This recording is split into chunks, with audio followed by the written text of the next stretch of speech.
entonces en Hebreos 9, del 1 al 7, y como les dije,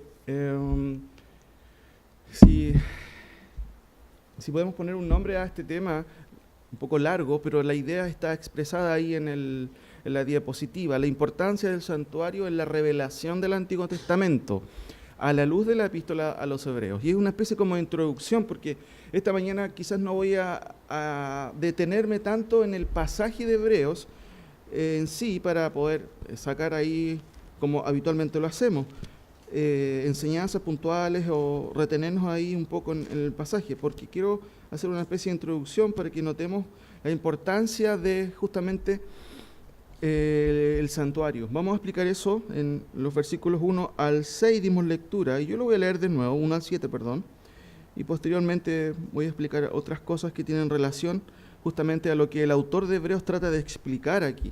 En la palabra del Señor muchas veces, y especialmente en el Antiguo Testamento, muchas cosas se dieron para ilustrarse.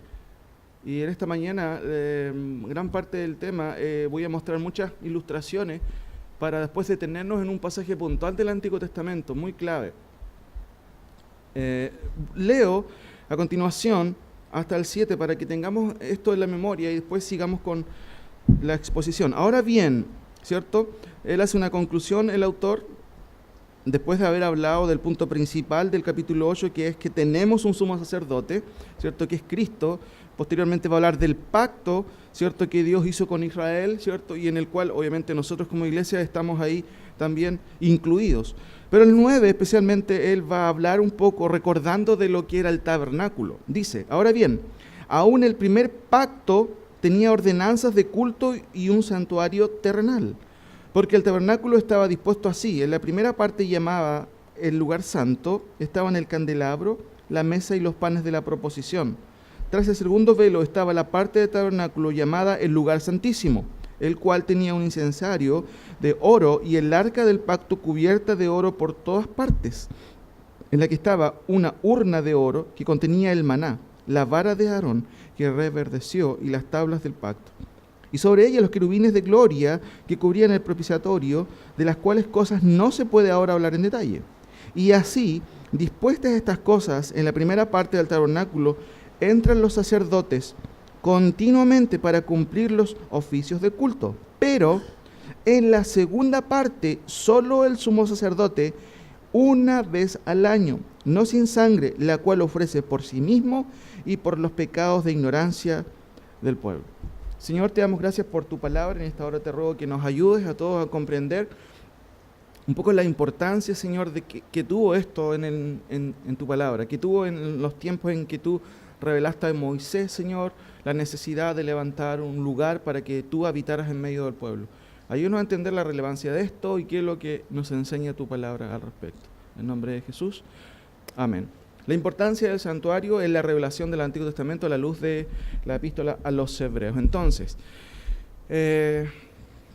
definiciones. La palabra santuario, generalmente nosotros tenemos una idea de la palabra santuario, ¿cierto? Es el lugar donde, bueno, habitualmente, culturalmente se cree, y generalmente el catolicismo romano le da esa connotación a lugares en donde supuestamente, ¿cierto? Bueno, ahí está la Virgen, otros lugares donde hay ciertos santos, pero desde el concepto bíblico, el santuario es la morada de Dios, ¿ya?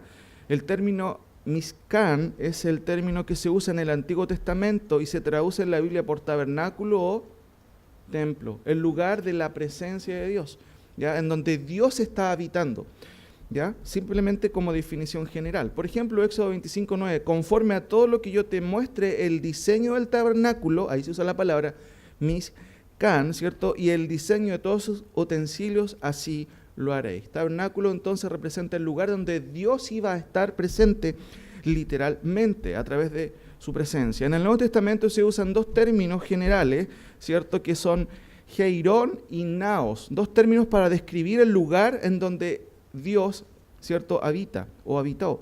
Lugar sagrado o templo significa, y también santuario o parte interior. Por ejemplo, la primera parte se usa del lugar físico, ¿ya?, de la estructura, y la otra palabrita que ven ustedes abajo, naos, es la palabra que se usa para hablar específicamente del lugar o de la parte interior. En este caso, remitiéndonos al Antiguo Testamento, del lugar santísimo, no del lugar santo, del tabernáculo en sí, de su estructura general. Ahí la palabra y sus aplicaciones en el Nuevo Testamento, por ejemplo en 1 Corintios 3, 16, si no lo busquen, se usa de los creyentes que somos templo, pero usando la figura del Antiguo Testamento, ¿ya? Se toma esa figura y se dice que nosotros somos el templo del Espíritu Santo, ¿ya? No es que seamos y que tengamos en sí madera ni no, sino la figura en el sentido de que en nosotros habita el Espíritu Santo. También de la iglesia se habla de que es un templo espiritual porque en la iglesia habita también evidentemente la presencia de Dios. Y por otro lado también se usa en su definición primaria que es templo, ¿ya? Es un lugar donde habita el Señor. Habitualmente se confunde esto, la gente dice, por ejemplo, del lugar físico muchas veces, de hecho los periodistas dicen, se quemó la iglesia tanto. ¿Han fijado? Pero la iglesia no se quema, porque la iglesia ¿quiénes son? Somos nosotros. ¿Qué se quema? El templo, el lugar físico, la estructura, ¿me entiende? Nosotros aquí somos la iglesia que nos reunimos en el templo, ¿ya? Hay una gran diferencia con respecto a eso. Tenemos claro lo que son las definiciones y quiero que veamos un poquito algunas imágenes del tabernáculo para que comprendamos lo que el autor está diciendo aquí en los primeros versículos y de ahí vamos a ver otras cosas también interesantes. La palabra tabernáculo entonces alude, ¿cierto?, a la morada de Dios, Dios entre nosotros, esa es la idea, ¿ya? Seguramente ustedes conocen, en Éxodo 25 al 40 se expone, ¿cierto?, cómo debía ser este tabernáculo, y Dios dio instrucciones precisas a Moisés de cómo debía hacerse. Dio dones también a personas específicas para construir las partes del tabernáculo. Como ven ustedes en la foto, el tabernáculo era una estructura, ¿cierto?, que estaba dentro de un perímetro bastante largo, y en ese perímetro había una carpa precisa, ¿cierto?, grande, en donde habitaba, ¿cierto?, o venía la presencia del Señor. Vamos a ver algunas cosas en detalle. Ahí tienen un plano ustedes, ¿cierto?, una vista desde arriba, en donde vemos las medidas del tabernáculo y sus tres lugares principales, ¿cierto? 46 metros por 23 metros más o menos era la medida, 46 metros, ¿cierto?, de largo por 23 metros de ancho. Y tenemos el atrio en donde esto era el patio, estaba el altar de bronce, la fuente de bronce, donde se lavaban también los animales o las piezas para ser sacrificadas. Tenemos dos partes del tabernáculo, que es la carpa, y en esta carpa, ¿cierto?, se habla de el lugar santo. Tenemos el altar del incienso, la mesa para el pan de la proposición y el candelero. Y en este lugar, mis queridos hermanos, es el lugar santísimo. Fíjense que el autor de Hebreos dice en el versículo 2, porque el tabernáculo estaba dispuesto así, en la primera parte llamada el lugar santo. Ese es el lugar santo, ¿cierto? Pero también hay una segunda parte, versículo 7, pero en la segunda parte solo el sumo sacerdote una vez al año, no sin sangre, la cual ofrece por sí mismo y por los pecados de ignorancia del pueblo. Este es el lugar santísimo. Ahora, noten, por ejemplo, aquí tenemos una figura del tabernáculo y notemos dos cosas. Las instrucciones, yo no quiero leer porque son extensas, Éxodo 40, ¿cierto? Y otros versículos más ahí. Hay dos cosas que quiero que notemos aquí. Fíjense que aquí tenemos el lugar santo dividido por cortinas. ¿Qué notan en las cortinas? Es un poco raro, ¿cierto? Hay un león, ¿cierto?, con alas, ¿cierto? Y eso figura un poco los querubines, pero la idea de estas cortinas era para separar los lugares o los ambientes, pero no era por una cuestión de decoro,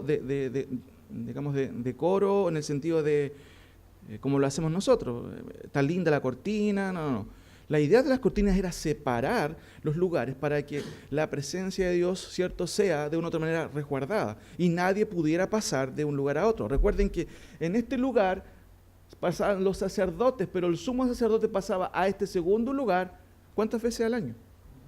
Una vez al año. Entonces las cortinas protegían eso y si el sumo sacerdote no andaba bien, digámoslo así, o había pecado, moría el sacerdote instantáneamente. Ahora, por eso que vemos tanta simbología, y esa simbología obviamente tiene un significado tras los símbolos. Tenemos el candelero nuevamente aquí, el altar del incienso, ¿cierto? Y el arca, y aquí especialmente el arca, justamente el arca del pacto, en donde se guardaba, y ahí hay dos ángeles que guardan el arca, y eso representa la presencia del Señor. Recuerden que en el Antiguo Testamento Dios se manifestaba a través del lugar santísimo en el día, a través de una, ¿se acuerdan? En el proceso del peregrinaje del pueblo de Israel, de una nube, ¿cierto? Y en la noche mediante una columna de fuego, de acuerdo al Antiguo Testamento. Ahora, en este contexto nace un concepto que los hebreos denominaron la Shekinah, que viene de una palabra que tiene la idea de habitar, y la Shekinah se refiere a la presencia de Dios, a la gloria de Dios, ¿ya? ¿Estamos entendiendo todo, cierto? ¿Está claro hasta ahora? Ahora, tienda de reunión, tabernáculo, ahí tenemos varios pasajes, y ahí vemos, ¿cierto?, el humo ascendiendo, ¿cierto?, o viniendo, valga la redundancia, porque la ofrenda, literalmente la ofrenda significa lo que sube, y eso debía ser olor grato a la presencia de Dios, y ahí es donde Dios se manifestaba en el pueblo. Ahí tenemos la presencia de Dios. Shakar, ¿cierto?, es la palabra que significa habitar, de ahí surge el término Shekinah, como les dije, que es una palabra que quizás no aparece en el Antiguo Testamento, pero grafica la idea que tenían los hebreos de la presencia de Dios. Ellos decían, ahí está la Shekinah, ¿cierto?, y veían a través de este humo y la columna de fuego también la presencia de Dios. Es muy interesante que en el Edén también era una especie de santuario, porque en el Edén también había querubines que protegían la entrada, ¿cierto? Tenían una espada encendida, relata el Génesis. Estaba el árbol del conocimiento del bien y del mal y el árbol de la vida y la presencia de Dios. Algunos teólogos ven también ahí, y es cierto en cierto sentido, porque era un lugar en donde Adán, ¿cierto?, tenía comunicación directa, digámoslo así, con el Señor. Pero recuerden que después de la caída, ¿qué sucede? Ellos son expulsados y se pierde la comunión justamente directa que tenía Adán y Eva con Dios. Por eso se habla, y algunos teólogos dicen bien en ese sentido, que el santuario también era en el Edén, en este caso, el primer santuario. El primer templo es Salomón. Salomón, recuerden que construyó el templo, el primer templo de Israel. Recuerden que David quería construirlo, pero él no pudo. Dios no se lo permitió porque él, evidentemente, había manchado sus manos con mucha sangre en ese sentido. Notamos ahí, ¿cierto?, un cuadro que en este caso pintó William Bryce. Voy a nombrar varios cuadros de él que él los pintó, o describen más bien un poco algunas escenas. Aquí Dios, ¿cierto?, manda al pueblo de Israel, como les dije yo, a construir un templo, y en este cuadro ustedes ven cuando David regresa con el arca del pacto a Jerusalén, ¿cierto?, ahí bailando y todo, o danzando, es mejor la palabra correcta, ¿cierto?, celebrando un poco justamente ese evento. Esa es la cronología. Posteriormente, David, ¿cierto?, de acuerdo a algunos pasajes en el Antiguo Testamento, va a construir, y él compra el lugar donde se iba a construir el templo. Recuerden que David no construyó el templo, sino que lo construyó su hijo, en este caso Salomón. Sin embargo, Salomón obviamente recibió de parte de David las instrucciones también para construir el templo y todos sus detalles. David tuvo que comprar, como les dije yo, esta era, o este lugar, o este terreno, a un jebuseo llamado Ornán. Samuel, ¿cierto?, según Samuel 24, del 18 en adelante. Crónicas también nos habla de ello. En ese lugar, mis queridos hermanos, justamente Dios, ¿cierto?, mandó a David a construir el arca. Pero también en este lugar, ahí vemos un poco los muros de Jerusalén, de la ciudad. En este lugar también ocurrió un hecho importante que iba a tener su repercusión posterior. En ese lugar, Abraham ofreció a Isaac, ¿cierto?, como sacrificio a Dios. ¿Se acuerdan en Génesis 22 cuando él le pide que sacrifique a su hijo? Es un lugar, pero muy importante dentro de lo que es la historia de Israel. Ahora, sigo adelante. Roca del sacrificio rememora el sacrificio de ¿quién? De Abraham, ¿cierto?, cuando iba a entregar a su hijo en sacrificio. Y en ese lugar, ¿cierto?, se cree, y de acuerdo a todos los estudios, que justamente ahí se construyó el templo de Salomón. Como ven ahí en la imagen, ¿cierto?, hay un pequeño levantamiento ahí en donde se trata de explicar un poco la idea. Ahí tenemos el altar y el templo de Salomón. Ahí vemos algunas personas, ¿cierto?, ahí el lavatorio donde lavaban los sacrificios y todo eso, y el templo de Salomón. No hay mucho que mostrar aquí, pero la idea es mostrar lo que estaba dentro. Fíjense que es lo mismo que estaba en el tabernáculo. De hecho, David, Cuando él tiene la idea de construir, él dice, no es posible que yo tenga tremenda casa y la casa del Señor sea una carpa. Entonces, justamente ahí Dios pone en su corazón, evidentemente, pero obviamente ya sabemos que Él no construyó ese lugar. Tenemos el lugar santo, en donde tenemos los mismos elementos aquí, la mesa de proposición, ¿cierto? El candelabro, y posteriormente acá el lugar santísimo. Y fíjense que el templo de Salomón fue levantado en una especie como de domo de tierra, en donde justamente Abraham había sacrificado o había dispuesto a su hijo para sacrificarlo en ofrenda. Sabemos lo que sucedió, evidentemente eso no era lo que Dios buscaba. Dios nunca fue, no se podía equiparar a los dioses paganos, que literalmente los dioses paganos entregaban sus hijos, recuerden, a sacrificio. Moloch, por ejemplo, en el contexto de Ruth también, muchos hijos eran sacrificados literalmente en los brazos de este dios pagano. Pero Dios no quería, y nunca fue obviamente la intención de él, quería ver la obediencia de Abraham. Aquí notamos también los querubines protegiendo el arca del pacto, ¿cierto? Y los mismos elementos que notamos en el tabernáculo, pero ahora ya en un edificio concreto. Fíjense que aquí se trata de ilustrar esto como una muralla de oro, y en realidad, mis queridos hermanos, sacando una cuenta y calculando a gastos contemporáneos, se ocuparon 270 toneladas de oro, 610 toneladas de bronce, 3.400 toneladas de hierro. Y fíjense que si uno pudiera sacar la cuenta, un gramo de oro aproximadamente sale 19.980 pesos. Un gramo de oro. En un kilo, ¿cuánto hay? Si sacamos la cuenta por 20.000 pesos, un gramo, ¿cuánto? Un kilo de oro. ¿Faltó el Luis?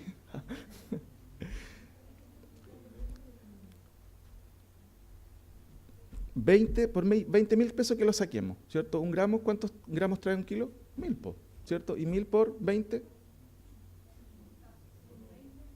20 millones, justamente, son 20 millones. Ahora, ¿cuántos kilos trae una tonelada? 1.000. Si multiplicamos, ¿cierto? 20, exacto, ¿serían cuánto? 20.000 millones. Pero por una tonelada, fíjense, eran 200 toneladas de oro. Saquen la cuenta. Ahí no sé cuánto, 5.2 elevado, no sé cuántos números. A 3 se parece, algo así. Pero es increíble el gasto, 200, solamente en oro. Eso, Price, el autor de donde saqué las figuras, él trata de hacer una comparación ahí. Es muy interesante eso. Solamente en oro, en bronce ya hay mucho más toneladas. Imagínense el gasto que incluyó eso. ¿Cuánto incurrieron los israelitas? Y de hecho era la casa de Dios, la casa del Señor, en donde iba a habitar el Señor, en donde Él se iba a manifestar. Era algo necesario. Posteriormente, claro, ahí vemos también los sacrificios, justamente ahí más o menos esa es como la idea. Ahí tenemos todos los sacerdotes en el atrio, ¿cierto? Recuerden que el atrio estaba acá afuera, ahí, y ahí vemos algunas figuras en donde había sacrificio para todos lados, ¿cierto? Hartos asados hacían, no, pero no eran asados, hermano, eran sacrificios que se entregaban a Dios, ¿cierto? De acuerdo a las instrucciones que notamos en el Antiguo Testamento, Levítico, Éxodo, también Números y otros pasajes también.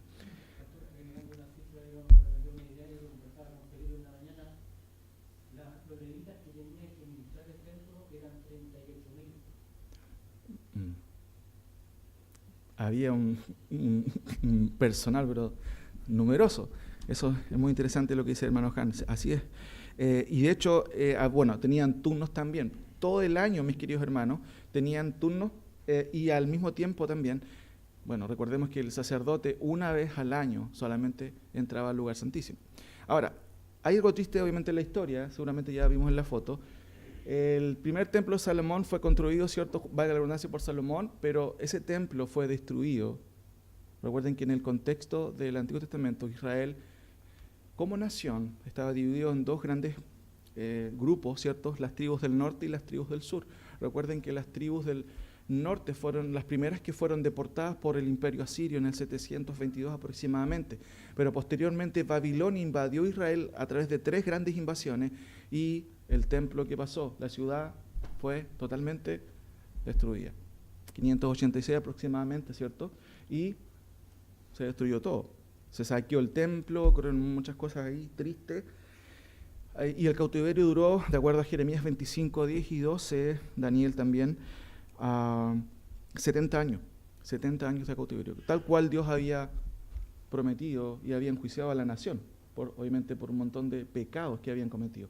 Después de eso, recuerden que hay un retorno, y lo vimos en clases pasadas, en 3 etapas. Como vemos ahí, el retorno en 3 etapas. Tenemos la destrucción del templo, ¿cierto? Y el pueblo exiliado, y vemos un primer retorno a la tierra de Israel en el 520 con Zorobabel. Y ahí, especialmente Ageo, ¿cierto? Esdras y Nehemías son los libros que hablan del retorno. Posteriormente tenemos un retorno en el año 458 hasta el 456, un segundo retorno al mando de Esdras, ¿cierto? Y posteriormente el tercer retorno de la mano del líder, ¿cierto? Nehemías. Ahí tenemos varios pasajes interesantes. En Nehemías 8 especialmente hay un avivamiento del pueblo en donde encuentran la ley que había sido abandonada. Muy interesante ese capítulo 8. Y tenemos ahí justamente el retorno. Y si ustedes leen Ageo, no vamos ahora a leer, yo quiero hacer simplemente una introducción más o menos larga para poder ver algunos cuadros del Antiguo Testamento, como lo estamos haciendo, para después ir a algunos pasajes. Ageo capítulo 1 en adelante vemos la idea, ¿cierto?, en donde se expresa ahí la reconstrucción de los muros, ¿cierto? Y en el tiempo de Zorobabel, quizás no hay una reconstrucción del templo o una construcción nueva, quizás es una reparación de ciertos lugares en el templo. Por eso quizás no se considera como un segundo templo, o después en la cuentan, porque a veces dicen los estudiosos y separan en segundo templo o tercer templo. Algunos esperan, ¿cierto? Y me estoy adelantando un poquito a esto, que va a haber otro templo, un tercer templo. Algunos le llaman el cuarto templo, porque consideran la reconstrucción de Zorobabel también como una construcción más. Pero básicamente es una reconstrucción, una remodelación. El segundo templo, ¿cierto?, ya literalmente con construcción, empieza con Herodes. Acuérdense, en el contexto ya estamos acercándonos a Cristo, ¿cierto? En ese contexto de Herodes, ¿cierto?, el Grande, en el año 19 a.C. empieza lo que es la reconstrucción del templo de Herodes. Fíjense que ya aquí cambia bastante porque la figura es totalmente diferente y todo el templo va a estar rodeado por un muro, ¿cierto?, de contención grande, y evidentemente fue una obra magnífica en ese tiempo, 19 a.C., y ese es el templo en donde todos los relatos del Nuevo Testamento, los evangelios, ¿cierto?, van a tomar en cuenta. En ese momento es el templo el que estaba, digamos así, en funcionamiento, el templo de Herodes. Sin embargo, el año 70 después de Cristo ocurre algo, ocurre una tragedia. Roma, ¿cierto?, va a conquistar nuevamente la Tierra Santa, Jerusalén, y el templo va nuevamente a ser destruido. Pero hay varias cosas más que quiero mencionarle así a grandes rasgos para meternos después en algunos pasajes que tienen que ver con esta situación. En el 70, como dije, fue destruido totalmente. Ahí vemos una imagen que trata de explicar un poco la idea, ¿cierto? Fue destruido por el general Tito, ¿cierto?, general romano, y desapareció la vida cúltica de Israel, los sacrificios que ellos llevan a cabo también desapareció, ¿ya? Es una fecha bastante interesante, y posteriormente, ahí vemos un poco, Francesco Hayes es el autor de esta pintura, que trata de graficar un poco la destrucción de Israel, de los judíos, justamente en el templo por los romanos. Hubo una masacre total aquel día. Ahí hubieron también robos, ¿cierto?, saqueos del templo. Ahí también es otro autor, ¿cierto?, pintor, que trata de expresar eso a través de esta pintura. Ahí tenemos el candelabro, eso era de oro, todo era de oro, imagínense cuánto dinero había ahí, y fue deportado, o fue en este caso saqueado por el ejército romano. En el 73, mis queridos hermanos, sucede algo también importante, relativo también a lo que es la última, digámoslo así, resistencia judía. Y esto va a ocurrir en un lugar que se llama Masada en Israel. ¿Qué sucedió en Masada? En Masada hubo el último bastión judío rebelde, si se puede decir, en contra de los romanos, y en donde se apostaron todos justamente en la cima de este lugar. Por eso se llama Masada, ahí no se nota mucho, pero fíjense que ellos estuvieron ahí y resistiéndose obviamente a la invasión romana, y en este lugar Roma, posteriormente los ejércitos romanos llegaron a este lugar construyendo literalmente un puente, ¿cierto?, que duró aproximadamente como 7 meses en construirse. Fíjense en la siguiente imagen ahí, ya vemos ahí los palos, ¿cierto?, de madera, ahí vemos todo lo que es la construcción, y finalmente llegando a ese lugar que estaba lleno de muros, ¿cierto?, cubierto, pero en ese lugar, mis queridos hermanos, los judíos, los pocos judíos que quedaron ahí, tuvieron que estar, como les dije yo, aproximadamente 7, 8 meses. Fue una masacre total, finalmente se suicidaron todos ahí, y de hecho literalmente se cumplieron algunas profecías que el Antiguo Testamento decía, por ejemplo Deuteronomio 28, donde literalmente los judíos algunos comieron incluso a sus propios hijos. Si ustedes leen Deuteronomio 28 van a ver un montón de profecías que se fueron cumpliendo literalmente en el pueblo de Israel. Posteriormente a eso, mis queridos hermanos, Israel pierde su templo y la vida religiosa de Israel desapareció. Desapareció Israel en cierto sentido del mapa. Posteriormente los judíos tuvieron la esperanza de reconstruir el templo y siempre en la mente judía ha estado la idea de construir el templo. En el 132 hubo una rebelión de un judío llamado Bat Kokhba. Sin embargo, su rebelión no duró mucho, reinó por 3 años y nuevamente bajo el imperio de Adriano, un emperador romano, volvió a ser reconquistada Jerusalén y él destruyó lo que había avanzado él.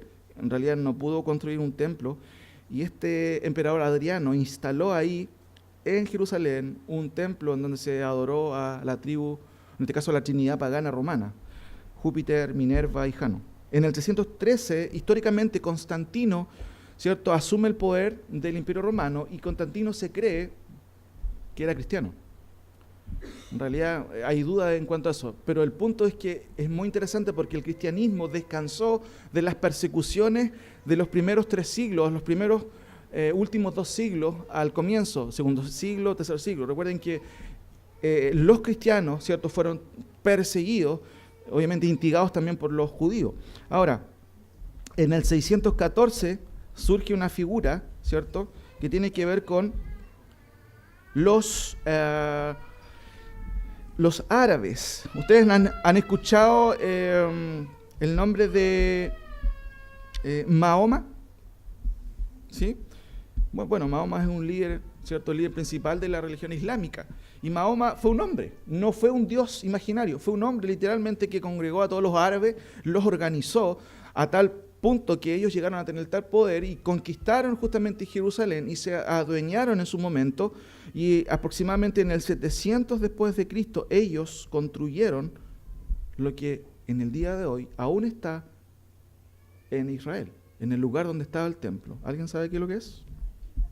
Justamente tenemos la mezquita de islámica, Al-Aqsa creo que se llama, en donde ahora está construido, donde antes estaba el templo y está construido la mezquita, y esto ha traído un montón de problemas en el día de hoy.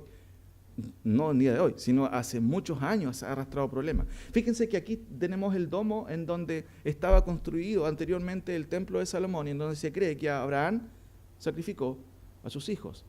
El islamismo cree que ese fue el lugar donde Mahoma ascendió al cielo. Obviamente eso no es verdad, eso es parte de lo que es la religión pagana del islamismo, que sea de paso está muy popularizada en este tiempo. Ustedes saben que en Chile también, en el norte, hay algunas mezquitas. O sea, ha sido popularizada por muchos países. Ahora, fíjense que este es más o menos un plano de Israel ahora y del templo. Fíjense que en este radio estaba lo que era, ¿cierto?, las murallas del templo, y aquí estaba el templo que fue construido, el primer templo que fue construido, ¿se acuerdan por quién? Por Salomón, y posteriormente fue destruido y después nuevamente lo reconstruyó ¿quién? Herodes. Pero ahora, ¿qué cosa? Vemos y está la mezquita, y este lugar es el famoso lugar del muro de los lamentos. Si usted va a Israel, lo más probable usted va a ir a este lugar y va ahí a pasear, ¿cierto? Y aquí este es el muro, ¿cierto? Uno de los muros. Esto es lo que tiene Israel ahora como posesión, pero perdió todo esto, ¿cierto?, producto obviamente de las guerras y de las invasiones en su momento árabes. Entonces, si se dan cuenta, vemos varias cosas. Aquí tenemos el templo, ¿cierto?, de Herodes, y ahora tenemos la mezquita. Muestro un poco algunas cosas. Esta puerta es muy interesante, la puerta dorada, no sé si alguien ha escuchado de ella. está dentro del radio del templo y es una puerta que está situada al norte de la muralla oriental.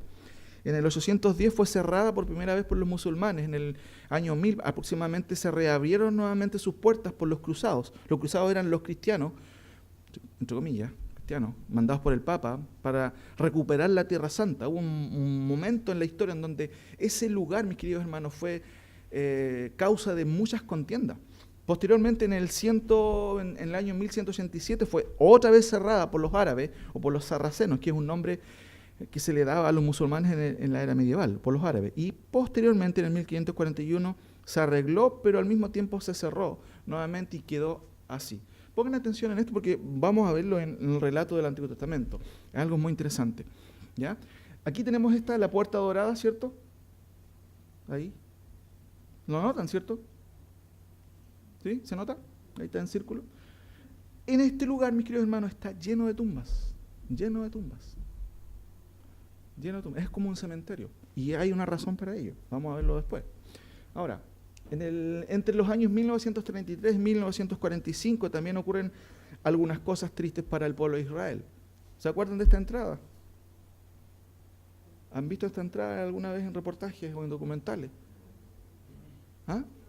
El Holocausto, muy bien, el Holocausto, Auschwitz creo que se llama, ¿cierto? En donde eran y fueron masacrados muchos judíos, murieron a lo menos más de 6 millones de judíos, ¿cierto? Por lo que se llamó el exterminio nazi.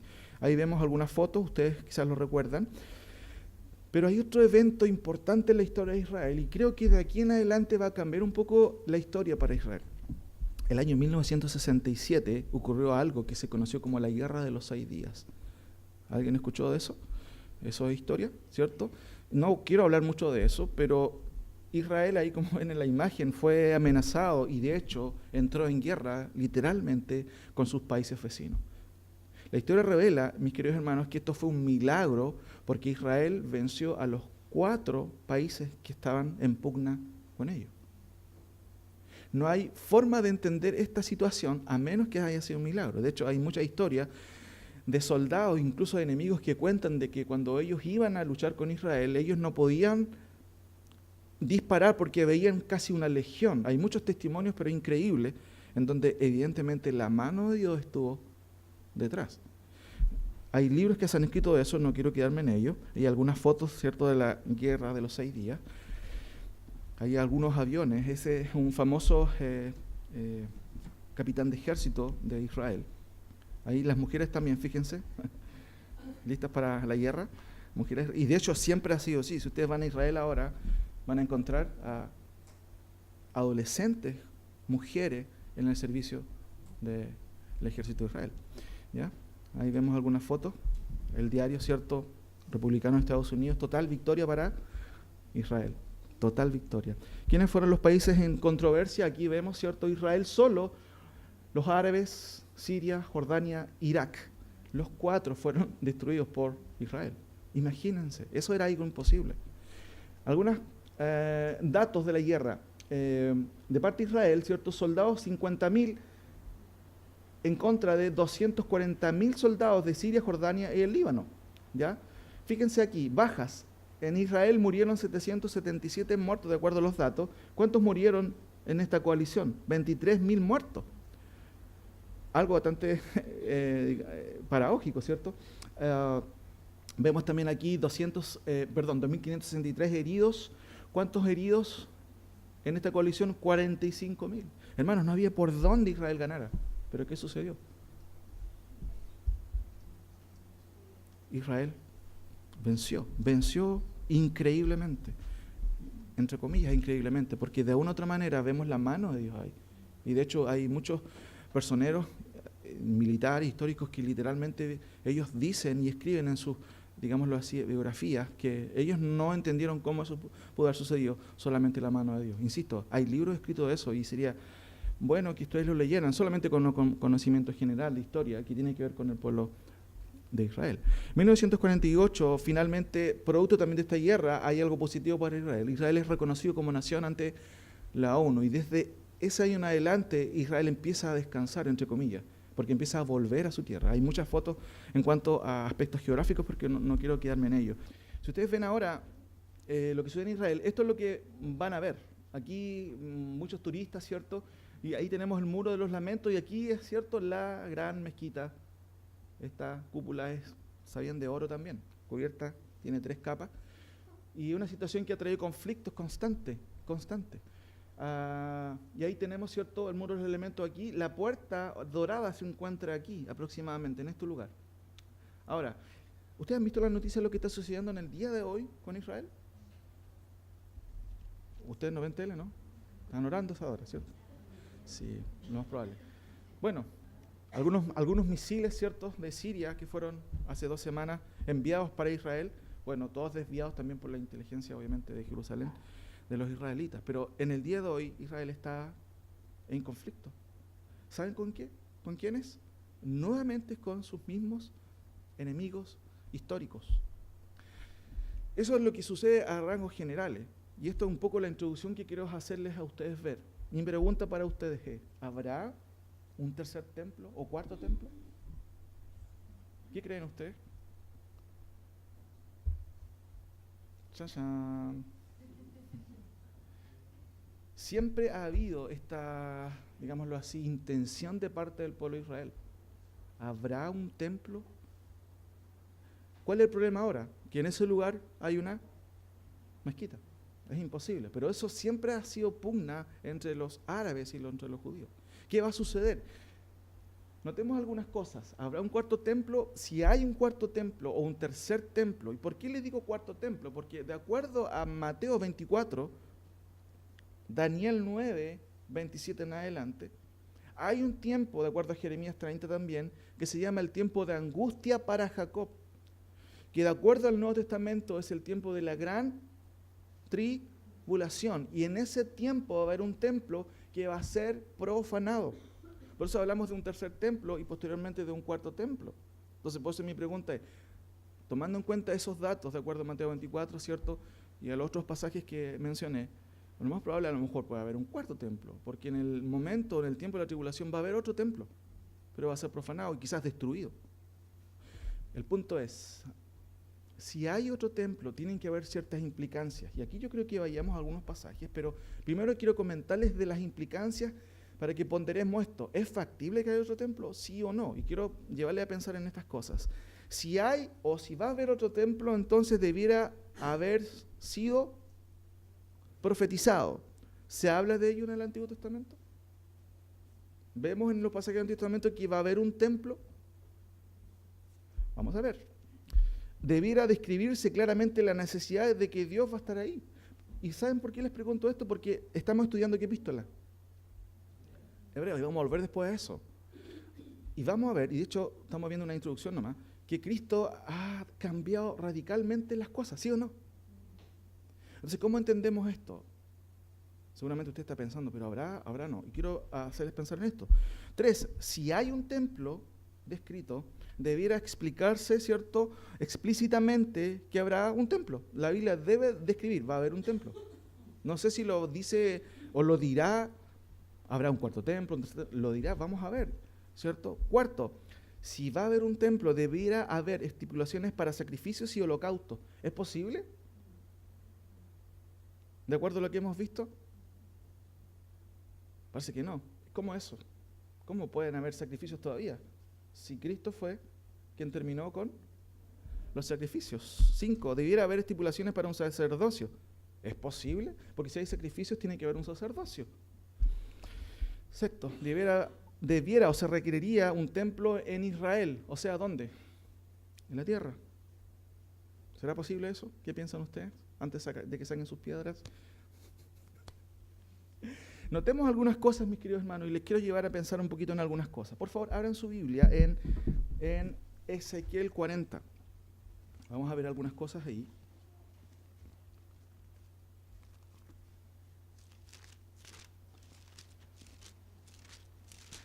Antes, vayamos a Ezequiel capítulo 9, por favor.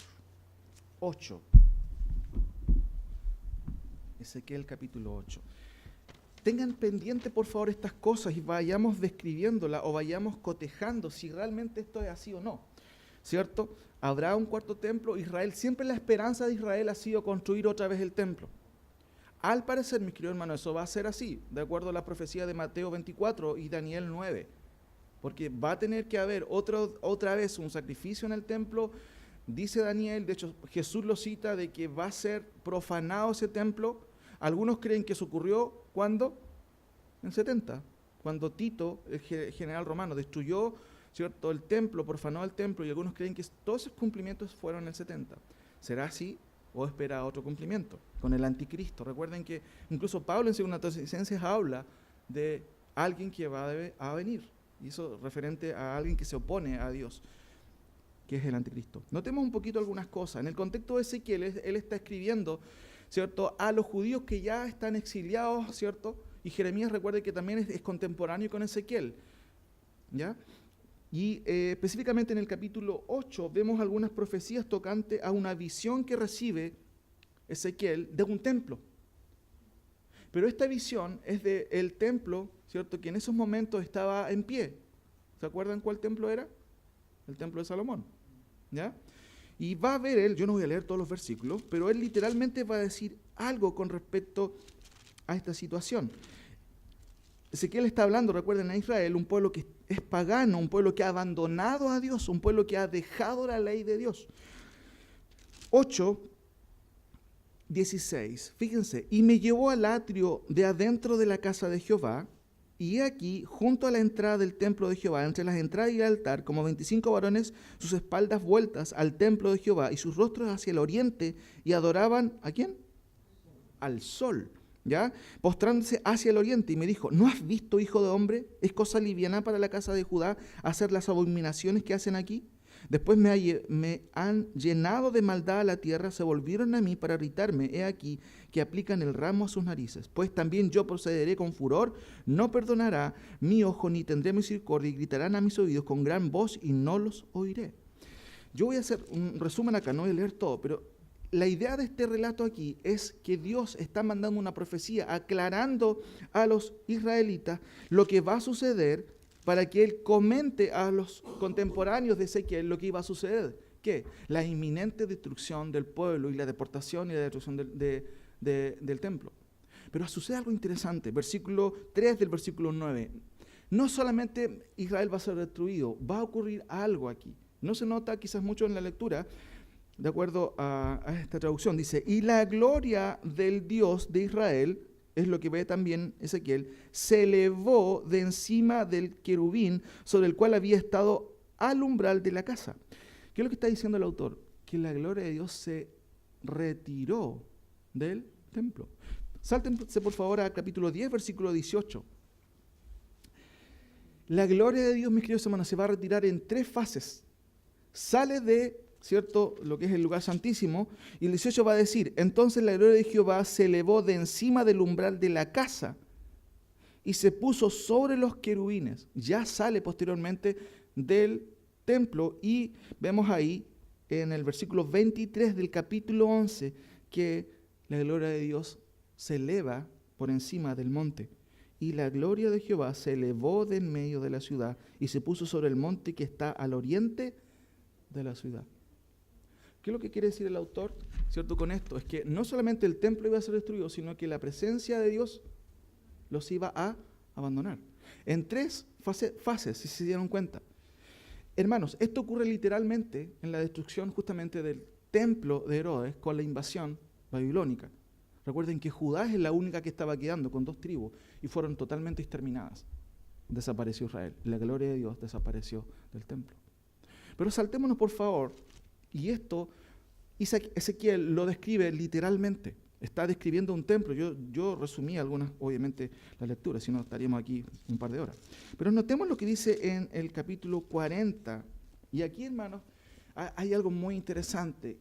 Y fíjense que del capítulo 40 al 48, yo no voy a leer todo, imagínense si lo leyera todo, queda como tarea para la casa. Hay muchas cosas que el autor, Ezequiel, recibe en visión o en profecía.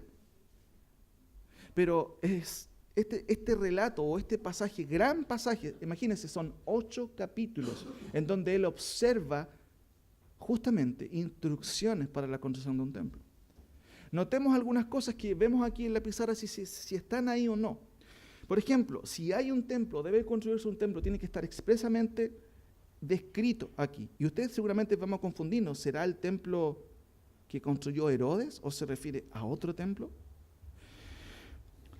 Acompáñenme por favor a la lectura, no de todos, sino algunos pasajes que yo he escogido para que notemos el hilo conductor.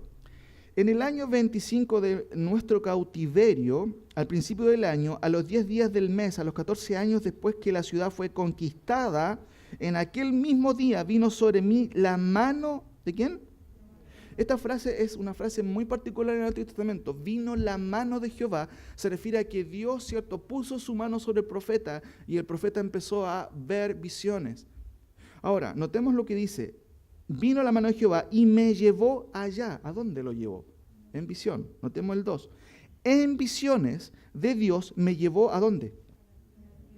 ¿Estamos claros? A la tierra de Israel, y me puso sobre un monte muy alto, sobre el cual había un edificio parecido a una gran ciudad hacia la parte sur.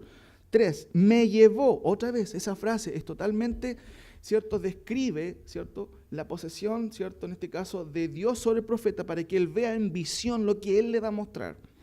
He allí y aquí un varón cuyo aspecto era como aspecto de bronce y tenía un cordel de lino en su mano y una caña de medir, y él estaba a la puerta. Y me habló aquel varón diciendo: Hijo de hombre, mira con tus ojos y oye con tus oídos y pon tu corazón a todas las cosas que te muestro, porque para que yo te las mostrase has sido traído aquí. Cuenta todo lo que ves. ¿A quién? A la casa de Israel. Recordemos, ¿tenemos una visión aquí profética? ¿Sí o no? Sí. ¿Es llevado el profeta en visión para que Dios le muestre lo que va a suceder? Sí. ¿O le quiere mostrar algo? Notemos algunos versículos, por favor. Entonces, ya recordamos que hay un acontecimiento fatal para Israel, es la destrucción del templo, pero hay otro peor. ¿Cuál es? Es que la gloria de Dios se apartó del templo.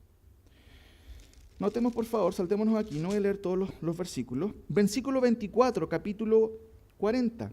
Me llevó después hacia el sur, y he aquí una puerta hacia el sur, y midió sus portales y sus arcos conforme a estas medidas.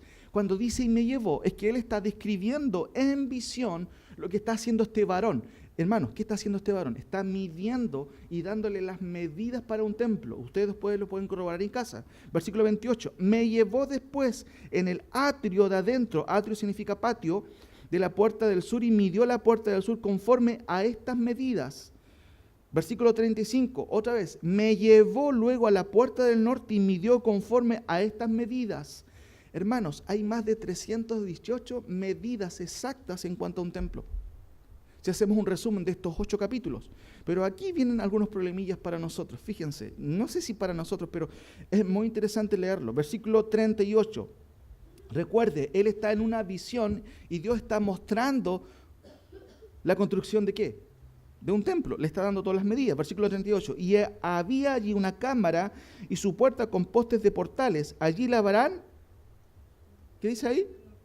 En holocausto. Fíjense el versículo que sigue a continuación. Y en la entrada de la puerta había 2 mesas a un lado y otras 2 al otro. ¿Para qué cosa? Para degollar sobre ellas el holocausto y la expiación y el sacrificio por el pecado. ¡Wow! ¿Qué es eso? Sigo leyendo. Versículo 41. 4 mesas a un lado y 4 mesas al otro lado. Junto a la puerta 8 mesas sobre las cuales degollarán las víctimas. Versículo 43. Y adentro ganchos de un palmo menor dispuestos en derredor, y sobre las mesas la carne de las víctimas. Versículo 48. Y me llevó al pórtico del templo y midió cada poste del pórtico 5 codos de un lado y 5 codos de otro. Fíjense en el capítulo 41, versículo 1. ¿Qué está describiendo aquí? De acuerdo al versículo 1 del capítulo 41. ¿Qué cosa?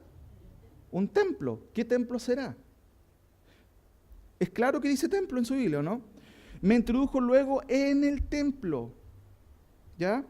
4. Midió también su longitud de 25 codos y la anchura de 20 codos delante del templo, otra vez templo, y me dijo, ¿este es el lugar?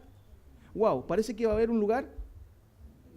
Sigo leyendo, versículo 15. Y midió la longitud del edificio que estaba delante del espacio abierto que había detrás de él, y las cámaras de uno y otro lado, 100 codos, y el templo de dentro y los portales del atrio.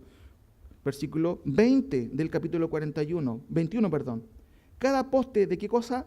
Del templo.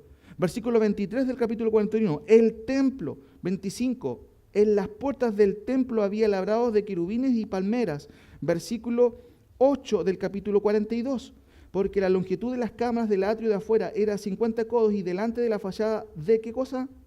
Del templo. ¿Está claro que va a haber un templo? Perdón, ¿está claro que está describiendo un templo? Sí. Versículo 13 del capítulo 42. Y me dijo, las cámaras del norte y las del sur que están delante del espacio abierto son cámaras santas, en las cuales los sacerdotes que se acercan a Jehová comerán las santas ofrendas. Allí pondrán las ofrendas santas, la ofrenda y la expiación y el sacrificio por el pecado, porque el lugar es... Entonces tenemos a lo menos varias cosas que pasa que tienen que ver con un templo, ¿cierto? Está claro que hay un templo. ¿Hay sacerdotes? ¿Hay sacrificios? Wow, ¿cierto? Sigo leyendo. Mira lo que pasa en el 43. Me llevó, otra vez está en visión, luego a la puerta que mira hacia, justamente es la puerta dorada. ¿Se acuerdan que vimos la puerta dorada? ¿Cómo está ahora? Está cerrada. Fíjense en el versículo 2. Recuerden que él está en visión, describiendo una profecía. Y aquí la gloria del Dios de Israel que venía del oriente, y su sonido era como el sonido de muchas aguas, y la tierra resplandecía a causa de qué cosa. Voy a leer los versículos 4 y 5, pero antes el 3 para tener el contexto. Y el aspecto de lo que vi, recuerden, por eso él dice lo que vi, porque está en una visión. Lo que vi era como una visión, como aquella visión que vi cuando vine para destruir la ciudad. Capítulo 8. ¿Se acuerdan? Que Dios también lo llevó para mostrar lo que iba a suceder con el templo real. Y eso es lo que sucedió. Pero aquí está describiendo otra visión de otro templo. Versículo 3, y el aspecto de lo que vi era como una visión, como aquella visión que vi cuando vine para destruir la ciudad. Y las visiones eran como la visión que vi junto al río Quebar, y me postré sobre mi rostro. Y la gloria de Jehová entró en la casa por la vía de la puerta que daba ¿a dónde? ¿Qué puerta era esa? La puerta dorada, que está al oriente. Y me alzó el espíritu y me llevó al atrio interior, y he aquí que la gloria de Jehová llenó. Hermanos, ¿qué vemos aquí? El retorno de qué cosa? De la gloria de Dios. ¿A dónde? Al templo. Sigo leyendo. 7. Y me dijo, hijo de hombre, este es el lugar de mi trono, el lugar donde posaré, ¿qué cosa? ¿Quién está hablando? Jehová. En el cual habitaré, entre los hijos de Israel y nunca más profanará la casa de Israel mi santo. ¿Qué está diciendo ahí? ¿Están comprendiendo? Solamente quiero leer, no quiero entrar en la faceta de interpretar todavía, solamente estoy leyendo el texto. Sigo leyendo. Fíjense en el 9, ahora arrojarán lejos de mí sus fornicaciones y los cuerpos muertos de sus reyes, y habitaré en medio de ellos para siempre. Esa es la visión. Pero el versículo 10 al 12 es una exhortación en el contexto histórico. Como que él dice ya, esto es lo que he visto hasta ahora en visión, pero dice, pero di esto ahora a los hijos de Israel que están ahora ahí por su desobediencia y por su rebeldía. Miren lo que le dice. Tú, hijo de hombre, muestra ¿a quién? Otra vez, a la casa de Israel, esta casa, y avergüénzate de sus pecados, y midan el diseño de ella. Y si se avergonzaren de todo lo que han hecho, hazles entender el diseño de la casa, su disposición, sus salidas y sus entradas, y todas sus formas, y todas sus descripciones, y todas sus configuraciones, y todas sus leyes, y descríbelo delante de sus ojos, para que guarden toda su forma, y todas sus reglas, y las pongan por obra. Esta es la ley de la casa, sobre la cumbre del monte, el recinto entero, todo alrededor, será santísimo. He aquí que esta es la ley de la casa. ¿Qué está diciendo Ezequiel? Le está diciendo, dile, Jehová a Ezequiel, dile, muéstrale a estos rebeldes lo que va a hacer esta casa, y cuál va a ser la ley de esta casa, y cómo va a ser. Por favor, muéstraselo. Pero ¿en qué contexto están ellos? En el exilio. Sigo leyendo. Fíjense en el versículo 18. Y me dijo, hijo de hombre, así ha dicho Jehová el Señor. Estas son las ordenanzas del altar, el día en que sea hecho para ofrecer, ¿qué cosa? Sobre él y para esparcir sobre él sangre. Sigo leyendo. Y si ustedes leen los versículos a continuación, 20, y tomarás de su sangre y pondrás en los 4 cuernos del altar. 22, al segundo día ofrecerás un macho cabrío. 23, cuando acabes de expiar. 25, por 7 días sacrificarán un macho cabrío cada día en expiación. 27, y acabados estos días, del octavo día en adelante, los sacerdotes sacrificarán sobre el altar. 44, me hizo volver hacia la puerta exterior. Cuando dice me hizo volver, ¿dónde está todavía? En visión, muy bien. Hacia el santuario, la cual mira hacia el oriente, y estaba cerrada, y me dijo, esta puerta está cerrada, no se abrirá ni entrará por ella hombre, porque Jehová Dios de Israel entró por ella. Jehová entró por ella. Recuerden que la gloria de Jehová vuelve, ¿a dónde? A este templo. ¿Cuál es este templo? Vamos a verlo. Todavía estamos ahí. Sigamos, por favor. Versículo 4. Del capítulo 44. Y me llevó otra vez hacia la puerta del norte por delante de la casa, y miré, y he aquí la gloria de Jehová había llenado, ¿qué cosa? Wow. Y me postré sobre mi rostro. La gloria de Jehová llenó, ¿qué cosa? El templo, la casa. Y yo puedo hacer una pregunta aquí concreta. ¿Sucedió eso con el templo de Herodes? Parece que no. Porque las descripciones que se hacen aquí son totalmente diferentes. Solamente un pensamiento. Sigo leyendo. 6. Y dirás a los rebeldes, a la casa de Israel. Otra vez aterriza en el contexto.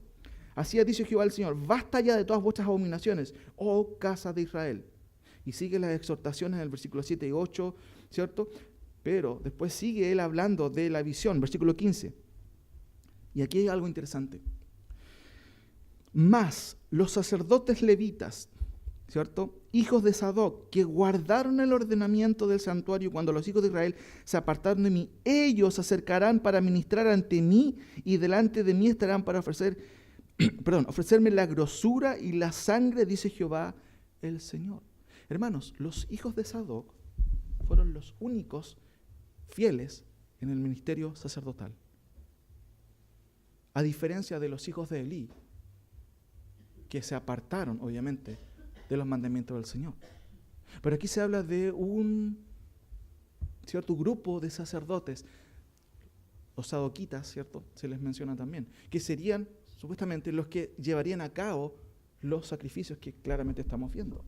Recuerden, solamente estoy leyendo. Versículo 17. Y cuando entren por las puertas del atrio interior, se vestirán vestiduras de lino. No llevarán sobre ellos cosa de lana cuando ministren en las puertas del atrio interior y dentro de la casa. Hermano, estamos viendo algunas cosas aquí. Debiera haber sido profetizado. Estamos diciendo y preguntándonos, ¿habrá un templo? Al parecer, de acuerdo a esto, ¿sí o no? Sí. Debía ser profetizado. ¿Está profetizado? Sí, lo estamos leyendo. Debiera haber describirse claramente la necesidad de Dios allí, su presencia y su gloria. ¿Lo vieron? Lo hemos visto. Debiera explícitamente hablarse de un templo. ¿Cuántas veces aparece el templo? Muchas veces la palabra templo. ¿Debiera haber estipulaciones para sacrificios y holocausto? ¿Es posible? Mire, no sé cómo es posible, pero ¿aparece aquí o no? Aparece claramente, y al parecer no tiene nada que ver con el templo de Herodes.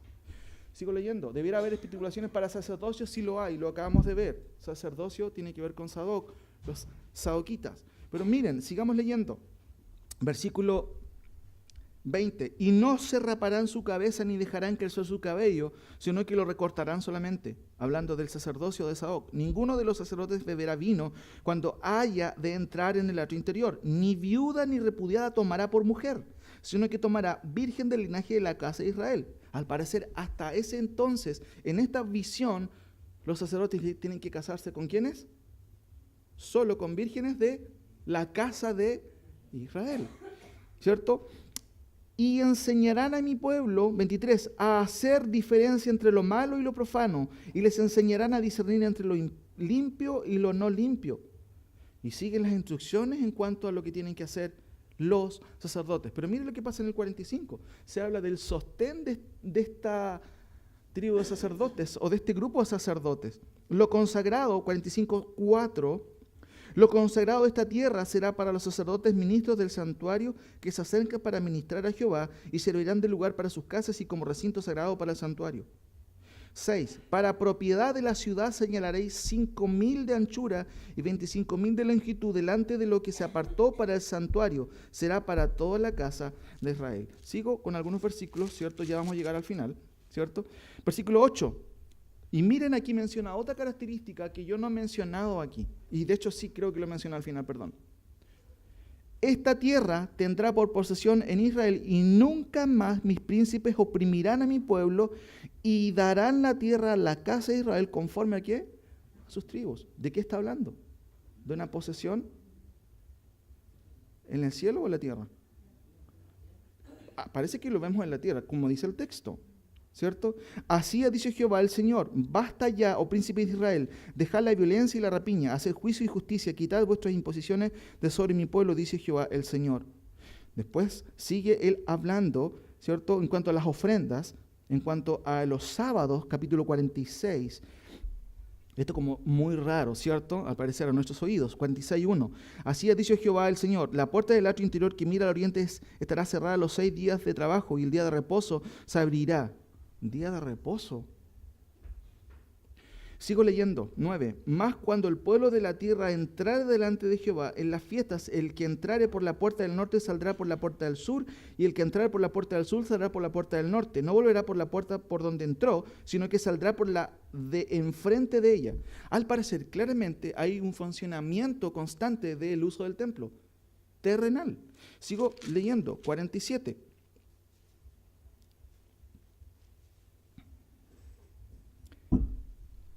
Me hizo volver. ¿Dónde está Ezequiel? En visión. Me hizo volver luego a la entrada de la casa y aquí aguas que salían debajo del umbral de la casa hacia el oriente. Algo interesante. Debajo de este templo, debajo de esta ciudad, sale un río. ¿Qué pasa con este río? Miren. Porque la fachada de la casa estaba al oriente y las aguas descendían de debajo hacia el lado derecho de la casa al sur del altar, y me sacó por el camino de la puerta del norte y me hizo dar la puerta por el camino exterior, fuera de la puerta, al camino de la que miraba al oriente, y vi que las aguas salían del lado derecho. Fíjense que él es muy interesante porque Dios le muestra y él de una u otra manera quiere ser claro y va a expresar que hay un río que sale de debajo de este lugar. Y salió el varón hacia el oriente, llevando un cordel en su mano. Recuerden que ese cordel que se le da al principio es para medir, ¿ya? En su mano, y midió 1000 codos y me hizo pasar por las aguas hasta los tobillos. Midió otros 1000 y me hizo pasar por las aguas hasta las rodillas. Versículo 6. Y me dijo: ¿has visto, hijo de hombre? Después me llevó y me hizo volver por la ribera del río. 7. Y volviendo yo, vi que en la ribera del río había, ¿qué cosa? Muchísimos árboles. Usted conoce los árboles, ¿cierto? Ya. ¿En qué árboles vamos a pensar? En árboles. A uno y a otro lado, ¿de qué cosa? De este río. Y me dijo, 8, fíjense en este, léalo por favor con ojos abiertos. Estas aguas salen a la región del oriente y descenderán al Arabá y entrarán en el mar. Y entradas en el mar recibirán sanidad, ¿qué cosa? Las aguas. Son aguas terapéuticas, parece, ¿o no? Miren lo que dice 9. Y toda alma viviente que nadare por donde quiera que entrar en estos dos ríos, ¿qué va a pasar? Sigo leyendo. Y habrá muchísimos peces por haber entrado allá estas aguas, y recibirán sanidad, y vivirá todo lo que entrar en este. ¿Están entendiendo lo que estoy leyendo yo? Yo no estoy interpretando el texto, estoy simplemente leyéndolo. Después podemos hacer una clase de interpretación. Hay cosas que no necesitan a veces mucho indagar. Sigo leyendo. Y junto a él estarán los pescadores, desde Engabi hasta Englein será su tendedero de redes, y por sus especies serán los peces tan numerosos como los peces del mar grande. Hermano, ¿está describiendo un escenario que ha ocurrido? No. ¿Usted en qué río se ha ido a bañar y se sana de las enfermedades, por ejemplo? ¿Conoce algún río? Pero aquí parece que él está describiendo un río que es terapéutico, que sana. Increíble. Estoy leyéndolo. Versículo 13. Así ha dicho Jehová el Señor. Estos son los límites en que repartiréis, ¿qué cosa? La tierra. Otra vez repartición. Eso es lo que dice el texto. Dice su Biblia eso, ¿no? Lo voy a leer de nuevo, por si acaso. Así ha dicho Jehová el Señor. Estos son los límites en que repartiréis la tierra por heredad. ¿Entre quiénes? Las 12 tribus de Israel. Y después va a describir más o menos la repartición. Versículo 21, capítulo 47. Repartiréis pues esta tierra entre vosotros según las tribus de Israel. Y aquí algo interesante. 22. Y echaréis sobre ellas suertes por heredad para vosotros y para los extranjeros que moran entre vosotros, que entre vosotros han engendrado hijos, y los tendréis como naturales entre los hijos de Israel. ¡Wow! ¿Qué pasaba con los extranjeros en el Antiguo Testamento? De hecho, este es parte del Antiguo Testamento. ¿Cuáles eran los mandamientos con respecto a las uniones con los extranjeros? No se permitían, pero aquí que está viendo el profeta. No está discriminando, está incluyendo ¿a quiénes? A los extranjeros, a los hijos que han salido de estas uniones. Raro, ¿no? Sigo leyendo. 48. Estos son los nombres de las tribus a quienes vas a repartir. No salen los testigos de Jehová aquí por si acaso. Salen literalmente las 12 tribus de Israel. Dan, Aser, Neftalí, Manasés, Rubén, Judá, ¿cierto? Simeón, Isaacar, Zabulón y Gad. Terminamos leyendo el 31. Fíjense el 31 del capítulo 48. Y las puertas de la ciudad serán según los nombres de las tribus de Israel. Sigo, leo de nuevo. 29 mejor. Esta es la tierra que repartirás por suerte en heredad en las tribus de Israel, y estas son sus porciones, ha dicho Jehová el Señor. Y estas son las salidas de la ciudad, al lado norte 4.500 cañas por medida. Y las puertas de la ciudad, ojo con esto, y las puertas de la ciudad serán según los nombres de las tribus de Israel. Y ahí se relata. Pero miren lo que sucede en el 35, léalo usted ahí en silencio. Y aquí termina la profecía de Ezequiel. En derredor tendrá 18.000 cañas, y el nombre de la ciudad desde aquel día será Sama. ¿Qué significa Jehová Sama? Jehová allí. ¿Por qué podemos decir, o por qué puede decir el profeta Ezequiel Jehová allí? ¿Qué sucedió en el contexto de su descripción de esta visión? Muy bien, volvió la gloria y la presencia de Jehová. Mis queridos hermanos, ¿cuántos capítulos son? 8. Hicimos solamente un barrido. Léalo por favor en casa para que se caliente más la cabeza. No. Pero hermanos, ¿qué está describiendo el profeta? Un templo. La gloria de Dios ahí. Sacerdocio. ¿Sacerdocio? ¿Sacrificio? Esto como que choca con lo que hemos estudiado un poco. ¿Sí o no? Ahora, la gran pregunta, y aquí me adelanto un poquito, es de todo esto. De acuerdo a algunos teólogos, de acuerdo a algunas ilustraciones, esto más o menos sería el templo que está describiendo Ezequiel. ¿Lo alcanzan a ver? ¿Se parece al de Herodes? Muy poco se parece, pero en realidad esto es demasiado grande. Fíjense las puertas, miren la gente aquí, la entrada.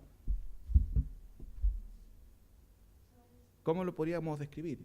¿Es un templito? ¿O no? Es un gran templo. Ahora, estoy terminando, mis queridos hermanos. 8 capítulos. 8 capítulos. Es una de las profecías más preeminentes del Antiguo Testamento. No sé si usted la había leído antes, que tenía que ver con el templo. Entonces mi pregunta era, ¿existirá un templo? Les cuento así en términos generales, los judíos están pensando en construir un templo. De hecho, ya están haciendo muchos artículos del templo. Y ellos creen que lo van a hacer. De acuerdo a la profecía que tenemos en Mateo 24, Daniel 9, de hecho, tiene que haber un templo. ¿Será este templo que describe Ezequiel? Pero yo quiero llevarles a otra cosa.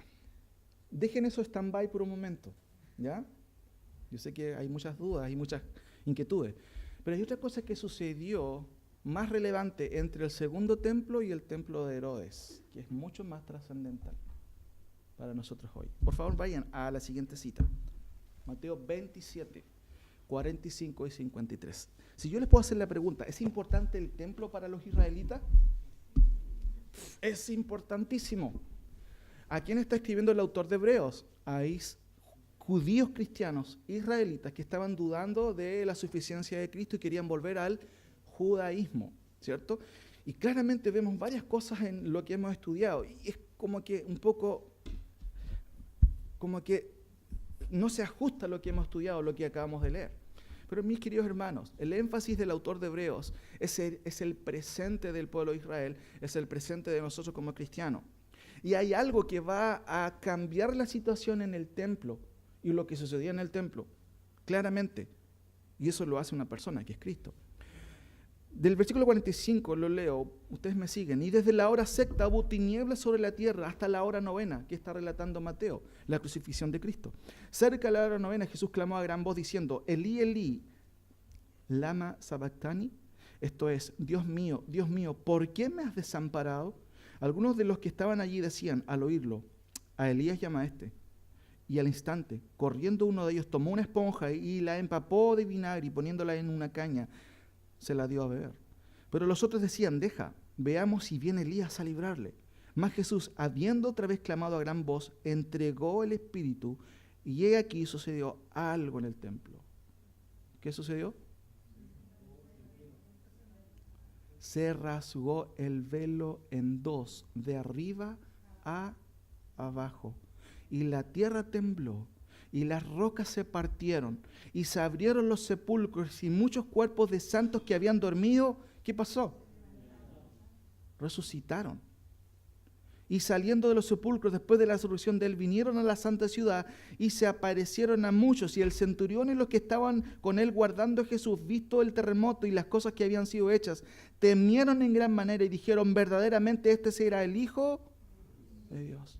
Hermanos, ¿qué sucedió con el templo tan adornado por los israelitas? ¿Qué sucedió? Tan adorado o tan venerado por los israelitas. Sucedió algo. ¿Se rasgó qué cosa? Hermanos, ¿qué significó eso en la historia de la redención o en la historia de la salvación? Muy bien. Recuerden que las cortinas separaban el lugar santo del lugar santísimo. Y aquí hay una pequeña ilustración. Bueno, ahí tenemos, ¿cierto?, la cortina rasgada en dos. ¿Por qué estaba esa cortina? Porque separaba el lugar santo del lugar santísimo, pero de acuerdo al relato que hemos visto y de acuerdo a la resurrección de Cristo, la muerte de Cristo, y después, válgamente la redundancia, la resurrección de Cristo, la partidura del velo, ¿cierto? El que se haya rasgado en dos, demuestra algo importante. Vamos a Hebreos, y con esto vamos terminando, aunque me queda una cita importante con respecto a lo que hemos leído en el Antiguo Testamento. Vamos a Hebreos, y con esto vamos terminando, recuerden que es una introducción que quise tener con ustedes para entender la importancia de la revelación del Antiguo Testamento en cuanto al templo, a la luz de lo que estamos viendo acá en Hebreos. Hebreos capítulo 9. Fíjense en el capítulo 9, del versículo 6 en adelante, vamos a leer mejor, 6 hasta el 12. Del versículo 1 al 5, claramente el autor está describiendo la importancia y cómo estaba dividido el tabernáculo. Ya lo hemos visto y vimos la importancia de ello. Y así dispuestas estas cosas en la primera parte del tabernáculo entre los sacerdotes continuamente para cumplir los oficios del culto. Pero en la segunda parte solo el sumo sacerdote una vez al año, no sin sangre, la cual ofrece por sí mismo y por los pecados de ignorancia del pueblo. Miren, dando el Espíritu Santo a entender con esto, que aún no se había manifestado el camino al lugar santísimo, entre tanto que la primera parte del tabernáculo estuviese en pie. ¿Cuál es la primera parte del tabernáculo? Dentro del tabernáculo, recuerden que estaba el atrio, el lugar santo y el lugar santísimo. Mientras estuviera la primera parte del tabernáculo abierta, no podía, digamos, terminarse la otra. Dice, leo de nuevo, dando el Espíritu Santo a entender con esto que aún no se había manifestado el camino al lugar santísimo, porque obviamente estaba dividido, entre tanto que la primera parte del tabernáculo estuviese en pie, lo cual es símbolo para el tiempo presente. Y esto es muy interesante porque el autor de Hebreos, ¿en qué año está escribiendo? ¿Se acuerdan? Que la destrucción del templo de Herodes fue el año 70. ¿El autor de Hebreos está escribiendo cuando hay un templo o cuando no hay un templo? ¿Seguro? La destrucción del templo fue el año 70. El autor de Hebreos escribió aproximadamente en el año 65 a 68. ¿Qué significa eso? ¿Que estaba en funcionamiento el templo? Sí. Leamos de nuevo ahora comprendiendo esto. Lo cual es símbolo para el tiempo presente. ¿Qué es lo que le está diciendo él a los judíos de aquel entonces? Lo que está sucediendo en el templo ahora es un símbolo. Sigo leyendo. Para el tiempo presente, según el cual se presentan ofrendas y sacrificios. Fíjense, según el cual se presentan. Tiempo presente en el contexto histórico. Ofrendan sacrificios que no pueden hacer perfecto en cuanto a la conciencia al que practica ese culto. ¿Qué es lo que estaba haciendo el autor de Hebreos? Estaba diciendo, ¿saben qué es lo que están haciendo aquí? A la vuelta no sirve. No sé si me entienden. Porque ¿quién no puede hacer este culto? No puede limpiar en cuanto a la conciencia al que practica este culto. Y sigo leyendo, ya que consiste solo de comidas y bebidas de diversas abluciones y ordenanzas acerca de la carne impuestas hasta el tiempo de reformar, ¿qué cosa? Las cosas. Vamos a examinar el próximo domingo, versículos 11. Solamente le quiero dejar la introducción para que no queden con ese gusto a, chuta, ¿qué pasó aquí?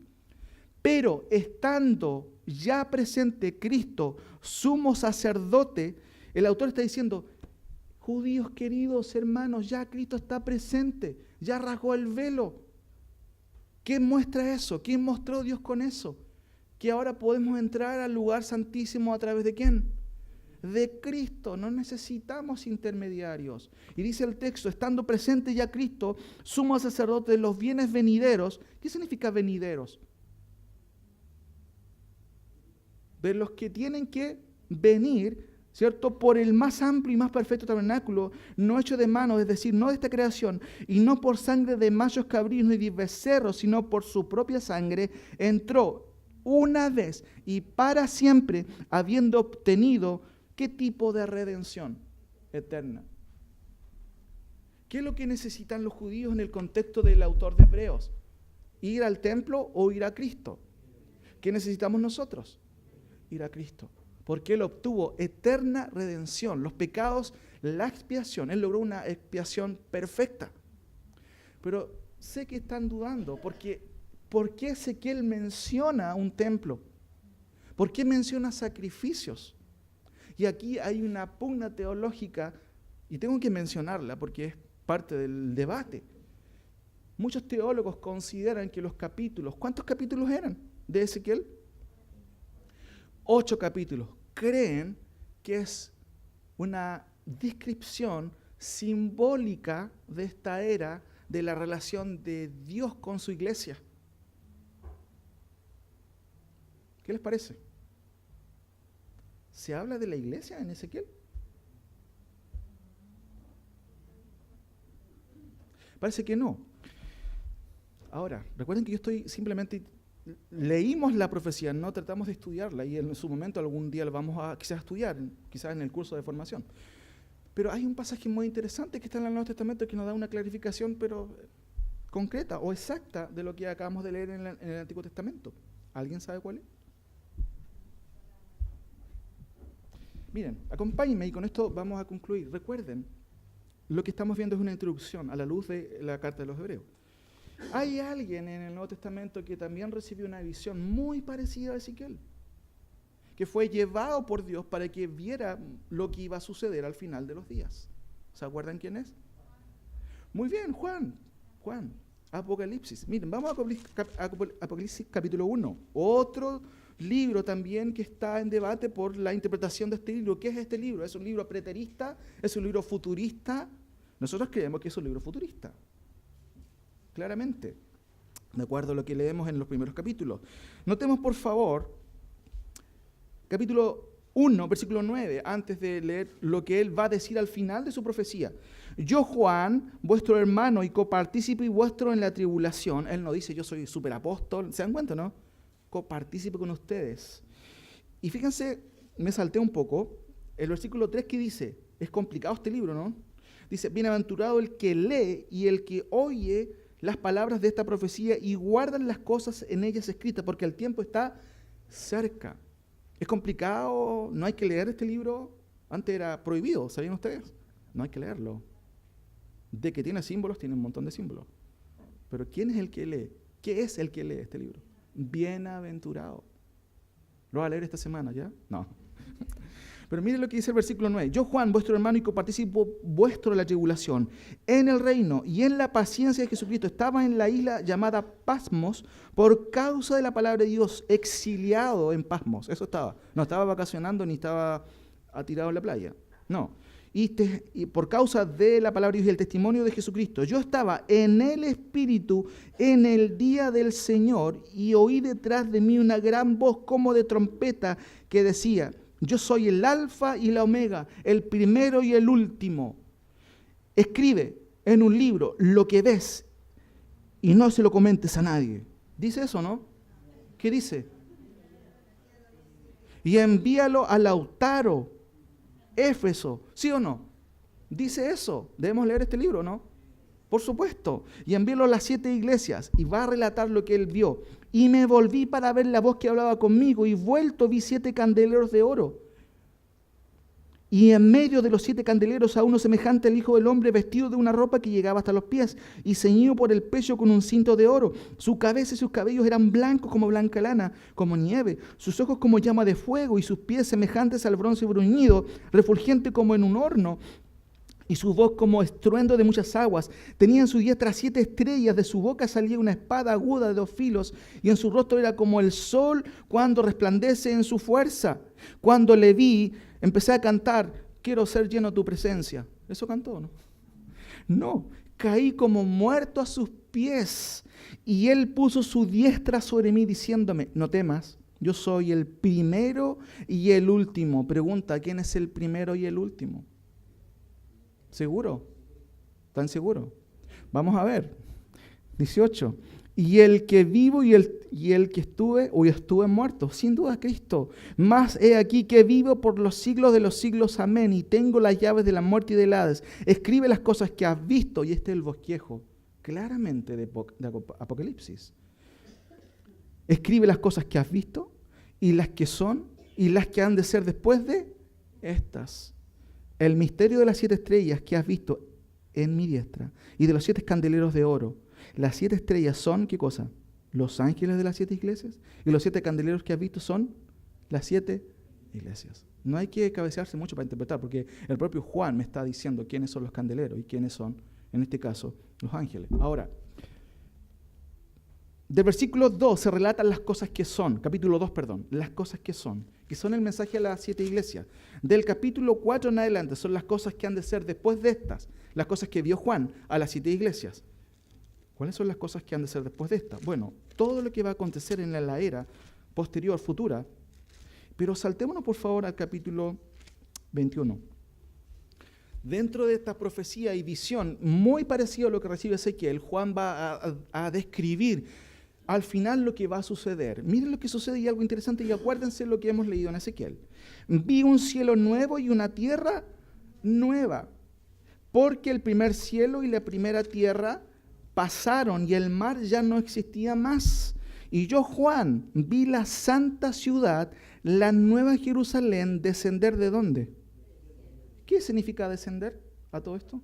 Bajar, ¿cierto? Dispuesta como una esposa ataviada, ¿para quién?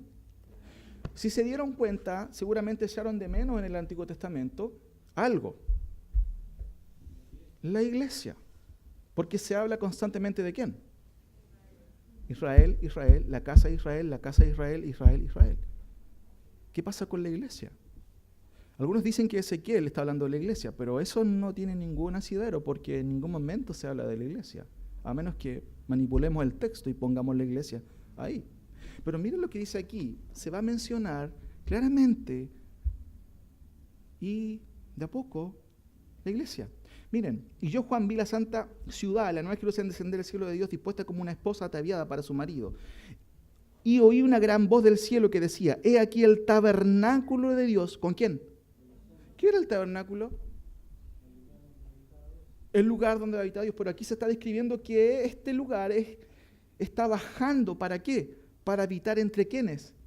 Entre los hombres, sigo leyendo. Y Él morará con ellos, y ellos serán su pueblo, y Dios mismo estará con ellos como su Dios. ¿Está claro que va a estar Él con su pueblo, con los hombres? Creo que está súper claro en el texto. Enjugará Dios toda lágrima de los ojos de ellos, y ya no habrá muerte, ni habrá más llanto, ni clamor, ni dolor, porque las primeras cosas pasaron. ¿Qué significa eso, mis queridos hermanos? Que en ese tiempo no va a haber enfermedad, no va a haber ¿qué cosa? Lágrimas, porque esas cosas ya pasaron. Está describiendo un escenario que estamos viviendo ahora. Bueno, solo en enlace lo viven, ¿cierto? Pero no está describiendo un escenario que estamos viviendo ahora. Sigo leyendo. Y el que estaba sentado en el trono dijo, he aquí yo hago nueva todas las cosas. ¡Wow! Hay alguien que hace todo nuevo. ¿Le gustaría todo nuevo? ¿Sí o no? Yo quiero sí, yo al menos sí. Quiero un ojo nuevo. Ajá. Sigo leyendo. Y me dijo, escribe porque estas palabras son fieles y verdaderas. Y me dijo, hecho está, yo soy el alfa y el omega, el principio y el fin. Al que tuviese sed, yo le daré gratuitamente de la fuente de agua de la... ¿Qué agua esa? ¿Agua de la qué? De la vida. ¿Se acuerdan de Ezequiel? Había un agua parecida, ¿o no? Sigo leyendo. El que venciere heredará todas las cosas, y yo seré su Dios, y él será mi hijo. Pero los cobardes e incrédulos, los abominables y los homicidas, los fornicarios y hechiceros, los idólatras y todos los mentirosos tendrán su parte en el lago que arde con fuego y azufre, que es la muerte segunda. Versículo 9. Vino entonces a mí uno de los 7 ángeles que tenía las 7 copas llenas de las 7 plagas postreras, y habló conmigo diciendo, ven acá, yo te mostraré la desposada, la esposa del... ¿Quién es la esposa del Cordero? Es la iglesia. Y me llevó en el espíritu a un monte grande y alto, y me mostró la gran ciudad santa de Jerusalén, que descendía del cielo de Dios. ¿Qué desciende del cielo? La gran ciudad, la Jerusalén, o la nueva, desciende ¿de dónde? Del cielo. Sigo leyendo. Y teniendo, mire qué interesante. ¿Qué dice el versículo 11? Teniendo la gloria de Dios. ¿Se acuerdan qué pasó con la gloria de Dios en el Antiguo Testamento? Se había apartado, pero Ezequiel vislumbra que esa gloria vuelve. ¿Y Juan qué está diciendo? Que esta gran ciudad, ¿quién está ahí?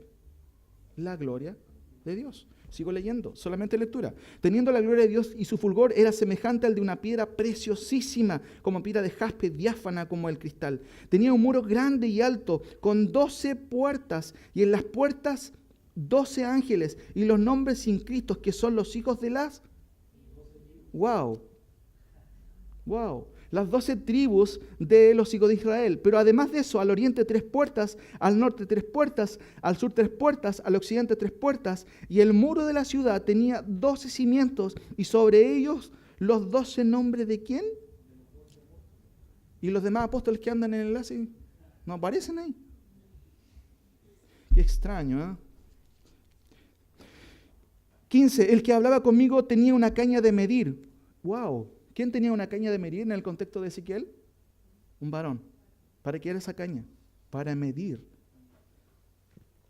El que hablaba conmigo tenía una caña de medir de oro para medir la ciudad, sus puertas y su muro. La ciudad se halla establecida en cuadro, y su longitud es igual a su anchura. Y él midió la ciudad con la caña, 12.000 estadios. La longitud, la altura y la anchura de ella son iguales. Hermanos, son como 2.400 kilómetros más o menos cuadrados. No recuerdo ahora, pero es una... porque él da las medidas en cuanto al concepto escritural de ese momento. ¿Me entienden? Como dice claramente ahí. Dice, y midió la ciudad con una caña 12.000 estadios, la longitud, la altura y la anchura de ellas son iguales. Y midió su muro 144 codos de medida de hombre, la cual es de ángel. El material de su muro era de jaspe, pero la ciudad era de oro puro. ¡Wow! Semejante al vidrio limpio, y los cimientos del muro de la ciudad estaban adornados con toda piedra preciosa. Hermanos, ¿usted ha visto estas piedras? Jaspe, zafiro, ágata, esmeralda, ónice, cornalina, crisólito, berilo, topacio, crisopraso, jacinto, y el 11º o el 12º, amatista. ¿Alguien tiene estas piedras en su casa? Se me olvidó traerla. De hecho, tengo algunas imágenes. No. Sigo leyendo. Y no vi en ella templo. ¡Wow! Ezequiel describe un templo, pero aquí dice, y no viene ella templo. ¿Por qué razón? Porque el Señor Dios Todopoderoso es el templo de ella y el Cordero. La ciudad no tiene necesidad de sol ni de luna que brille en ella, porque la gloria de Dios la ilumina y el Cordero es su lumbrera. ¿Se dan cuenta que el Cordero aparece claramente aquí? ¿Quién es el Cordero? Jesucristo. No es que no esté Jesucristo, apareciera como raro, si Cristo terminó con todo esto, pero claramente aparece Cristo. La ciudad no tiene necesidad de sol ni de luna que brillen en ella, porque la gloria de Dios la ilumina y el Cordero es su lumbrera. Y las naciones que hubieran sido salvadas o salvas andarán a la luz de ella, y los reyes de la tierra traerán su gloria y honor a ella. Miren lo que dice acá, y lo estoy leyendo otra vez. Dice que las naciones que hubieran sido salvas andarán ¿en qué cosa? A la luz de esta ciudad. En este caso a la luz y al mando, o bajo el mando, ¿de quién? De Cristo, del Cordero. ¿Por qué dice el autor? Y las naciones que hubiesen sido salvas. Contexto. No estamos estudiando el Apocalipsis, pero es muy interesante. En el contexto está esa respuesta. Sigo leyendo. Sus puertas nunca serán cerradas de día, pues allí no habrá noche, y llevarán la gloria y la honra de las naciones a ella. No entrará en ella ninguna cosa inmunda o que hace abominación y mentira, sino solamente los que están inscritos en el libro de la vida del Cordero. Y termino con esta cita, mis queridos hermanos. Después me mostró un río limpio de agua de vida, resplandeciente como cristal, que salía del trono de Dios y del... ¿Qué dijo Ezequiel? Que salía un río ¿de dónde? De debajo. Y Juan dice lo mismo, ¿o no? Bastante similar. En medio de la calle de la ciudad, y a uno y al otro lado del río, estaba el árbol de la vida. Otra vez recobrado el árbol de la vida, que produce 12 frutos, dando cada mes su fruto, y las hojas del árbol eran para la sanidad. La palabra sanidad en el original es terapián, de donde viene la palabra terapia. ¿Para qué? Eso se traduce como sanidad. ¿Se parece a lo que dijo Ezequiel o no? Bien parecido. Para sanidad de las naciones, y no habrá más maldición, y el trono de Dios y del Cordero estarán en ella, y sus siervos le servirán, y verán su rostro, y su nombre estará en sus frentes. No habrá allí más noche, y no tiene necesidad de luz, de lámpara, ni de sol, de luna, porque Dios el Señor los iluminará, y reinarán por los siglos de los siglos. ¿Qué le parece? Yo básicamente he tratado de leer, no he estado interpretando todo el texto, si se dieron cuenta. Pero mis queridos hermanos, cuando yo estaba leyendo y estudiando, yo estaba como Daniel cuando recibe la profecía. Así, pero ¿cómo decía? Increíble, increíble. Hermanos, la importancia, esta mañana hemos visto, ¿cierto? La importancia de la revelación del santuario en el Antiguo Testamento a la luz de la epístola a los Hebreos. Si se dan cuenta, acabamos de ver muchas cosas. La próxima vez vamos ahora a entrar en el texto y ver cuál es la superioridad de Cristo. Porque si se dan cuenta, cuando leímos Ezequiel, quedamos con un sabor un poco amargo, o un sabor un poco frío, no sé cómo decirlo, porque esos enfoques totalmente ¿hacia quién?